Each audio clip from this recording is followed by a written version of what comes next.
आइए भिन्न टॉपिक के अंतर्गत इस तरह के प्रश्नों को कैसे हम मुश्किल से 3-4 सेकंड में बना सकते हैं, ये मैं आज के इस वीडियो में बताने वाला हूँ। ठीक है, तो बिना देरी किए हुए चलिए पहले प्रश्न पढ़ते हैं। देखिए प्रश्न लिखा है किसी संख्या के पांचवें भाग। अब पांचवें भाग को भिन्न में कैसे लिखते हैं? 1/5। ये भी याद रखना। ठीक है, में से 8 घटाने पर 5 प्राप्त होता है तो वह संख्या है। देखिए अगर चित्र विधि से बनाए तो कैसे बनता है और संख्यात्मक विधि से ही बनाए तो कैसे बनता है, दोनों तरीका बताऊंगा। सबसे पहले चित्र विधि देखिए क्या कह रहा है प्रश्न, किसी संख्या के पांचवें भाग। मान लो ये आयताकार जो आकृति है वो संख्या है, तो पांचवें भाग कह रहा है, मतलब इसको 5 बराबर भागों में बांटेंगे तो यह एक भाग कहलाएगा। पांचवें भाग यानी कि 1/5। इतना तो आप लोग जानते ही हैं। फिर कह रहा है पांचवें भाग में से 8 घटाएं, तो इस भाग में से 8 को निकाल दें यानी कि 8 घटा दें, तो क्या प्राप्त होता है? 5। मानिए वो 5 है वो इसमें बचा रहता है। ये कह रहा है, ध्यान रखिएगा, किसी संख्या के इस पांचवें भाग में से 8 घटा दें। 8 घटा दें माने 8 निकाल दें इस पांचवें भाग में से, तो 5 प्राप्त होता है यानी कि इसमें 5 बचा रहता है। अब जस्ट उल्टा करो, ये 8 जो निकाले थे उसको इसमें जोड़ दो, तो 8 निकाले थे इस 5 में जोड़ देंगे तो क्या मिलेगा? 8 5 13। अब देखो पांचवें भाग का मान पता चल गया 13 है, तो भाई पांचों भाग बराबर है तो सभी भाग 13 ही होगा। तो 13 5 बार जोड़ने की बजाय 5 से गुणा कर दो, क्या हुआ? 13 5 6 65। अतः वह संख्या क्या है? 65। क्लियर? बहुत ही सरल है चित्र विधि से बनाना। चित्र विधि से जब बनाते हैं तो समझ भी विकसित होता है कि वास्तव में कैसे बना है। ठीक, अब मान लीजिए आप कंपटीशन एग्जाम दे रहे हैं और जानते हैं उसमें बहुत ही कम समय मिलता है हमें प्रश्न को हल करने का, तो ऐसे प्रश्न को कैसे हल करेंगे? अभी मैंने बताया उल्टा विधि। कैसे? क्या प्राप्त होता है? 5, तो 5 लिख लो, ये 5 प्राप्त होता है। ये 5 कैसे प्राप्त होता है? प्रश्न में पीछे से शुरुआत की ओर जाते जाते। ठीक है, 5 प्राप्त होता है कैसे में? 8 घटाने पर। तो 8 घटाने की बजाय क्या करना है? जोड़ना है। 8 घटाने की बजाय जोड़ना है, तो 8 5 13 घटाने के बाद हो गया। अब इसके पीछे जाओ तो क्या लिखा है देखो, पांचवें भाग।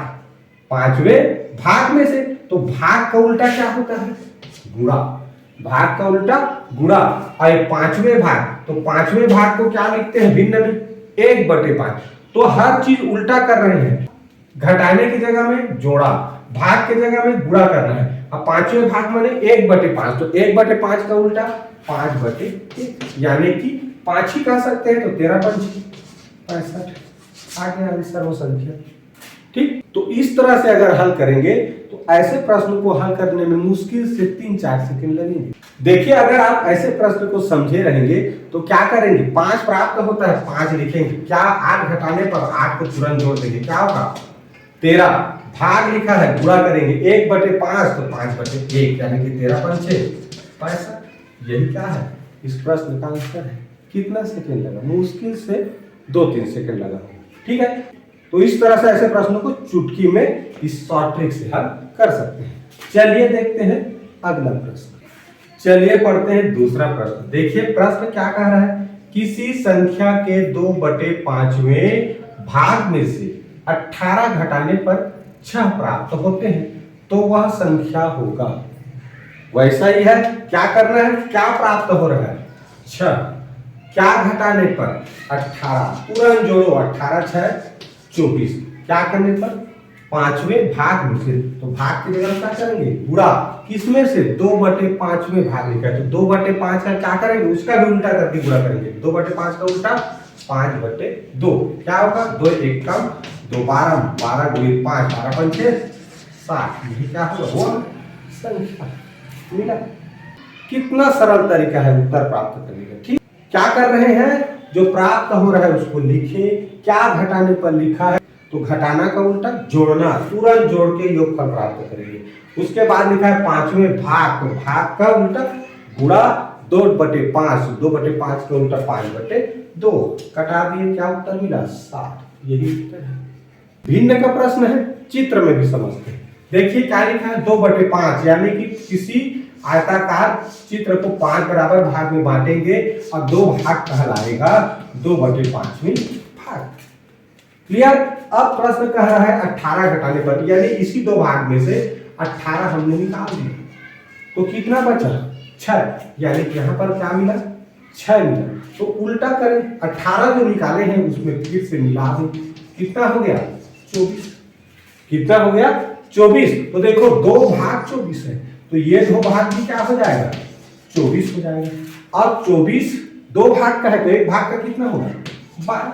तो 24 दूनी 48, 48 12 कितना होता है, 60। यही क्या है, इस प्रश्न का आंसर है। ठीक, समझ आया। तो ऐसे ही चुटकी बजाते केवल आपको समझना है, ऐसे प्रश्न को हम कर सकते हैं। ठीक, चलिए देखते हैं इस वीडियो का अंतिम प्रश्न। देखिए लिखा है, किसी संख्या के 2/3 में 15 जोड़ने पर 45 प्राप्त होता है तो वह संख्या होगा। अभी मैंने जो ऊपर नियम बताया उसी नियम का फॉलो करना है। देखो प्रश्न में क्या लिखा है, क्या प्राप्त हो रहा है, 45। क्या प्राप्त हो रहा है, 45। तो 45 को लिखेंगे ऊपर। उसके बाद क्या लिखा है, देखो 15 जोड़ने पर, तो जोड़ने का उल्टा घटाना, और कितना घटाना, तो 15 क्या मिला, 30। 45 में से 15 घटाए 30। अब उसके बाद लिखा है 2/3 में, 2/3 में से, तो यहां मैंने क्या बोला, 2/3 भाग है वो, तो भाग का हो क्या करना है, गुणा। अब 2/3 का उल्टा, तो देखो 2/3 बोला जाता है 2/3 का, तो उल्टा करेंगे 3/2। 2 1 कम 2, 15, 15 गुणे 3 यानी कि 15 45 हो जाएगा वहां संख्या। समझ आया क्या किया, इसमें बस अंतर क्या था, पिछले 2 प्रश्नों में घटाने पर लिखा था, इसमें जोड़ने पर लिखा है। तो नियम तो मैंने बता दिया है ना, अगर घटाने पर लिखा था तो जोड़ रहे थे, यहाँ जोड़ने पर लिखा रहेगा तो प्राप्त संख्या में से उस संख्या को घटाना है। घटाने के बाद क्या करेंगे, गुणा करेंगे, और यहाँ पर जो भिन्न रहेगा तो 2/3 को भिन्न में लिखते हैं 2/3, तो 2/3 का उल्टा 3/2 गुणा करो, उसके बाद तुरंत संख्या प्राप्त हो जाता है। ठीक, आशा है यह भी आप लोगों को समझ में आ गया होगा। तो आज का यह शॉर्ट ट्रिक वाला वीडियो आप लोगों को कैसा लगा प्लीज कमेंट करके जरूर बताइए। अगर मेरे चैनल में नए होंगे और आप लोग किसी भी तरह की कॉम्पिटिशन एग्जाम की तैयारी कर रहे होंगे तो मेरे चैनल को सब्सक्राइब जरूर कर लीजिए। ठीक है, तो पूरा वीडियो देखें, इसके लिए बहुत बहुत